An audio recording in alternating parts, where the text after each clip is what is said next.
Assalamualaikum warahmatullahi wabarakatuh. Halo, perkenalkan nama aku Naswa Mutia Zahra dari kelas 92. Kali ini aku akan menceritakan tentang cerita yang bertema catatan penyelesaian. Untuk membiayai pendidikannya, seorang anak miskin menjual barang dari pintu ke pintu.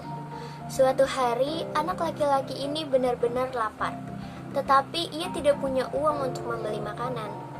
Lalu ia memutuskan untuk meminta sesuatu untuk ia makan ketika ia mengetuk pintu di rumah berikutnya. Seorang wanita muda yang cantik membuka pintu tersebut, dan anak itu kehilangan keberaniannya. Akhirnya, anak itu hanya meminta untuk diberi segelas air, karena ia terlalu malu untuk meminta makanan. Lalu wanita muda tersebut datang dengan membawakan segelas susu, dan langsung diminum dengan rakus oleh anak itu. Anak itu bertanya berapa banyak dia berhutang. Tapi wanita tersebut hanya tersenyum dan berkata bahwa ibunya telah mengajarinya untuk selalu bersikap baik kepada orang lain dan ia tidak mengharapkan imbalan apapun.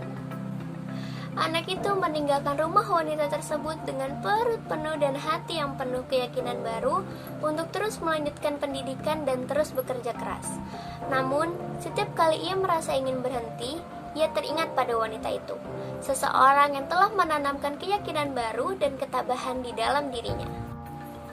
Bertahun-tahun kemudian di sebuah kota besar, seorang ahli bedah ternama Dr. Howard Kelly dipanggil untuk berkonsultasi dengan seorang wanita parubaya yang menderita penyakit langka.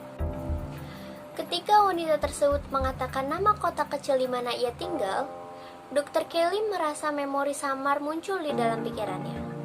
Secara tiba-tiba, dokter itu tersadar bahwa dia adalah wanita yang telah memberinya segelas susu bertahun-tahun yang lalu. Kemudian, dokter melanjutkan konsultasi dengan menyediakan wanita itu perawatan yang terbaik dan memastikan bahwa ia mendapatkan perhatian yang khusus. Bahkan ia mengerahkan seluruh kemampuannya sebagai seorang dokter untuk menyelamatkan hidup wanita tersebut. Setelah lama dirawat di rumah sakit dengan melalui berbagai macam perawatan, wanita itu akhirnya siap untuk kembali ke rumah.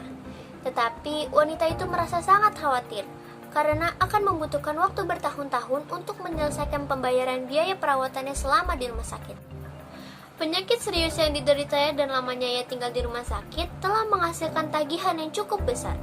Namun, ketika ia menerima surat tagihan, ia menemukan bahwa Dr. Kelly telah membayar seluruh tagihannya dan menuliskan catatan kecil untuknya.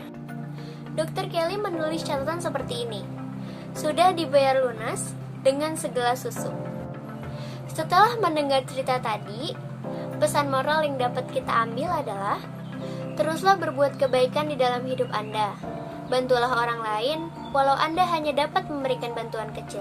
Karena bantuan kecil yang Anda berikan akan sangat berarti bagi orang lain.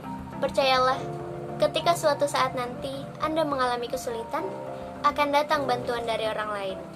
Itulah balasan dari bantuan kecil yang Anda berikan di masa lalu.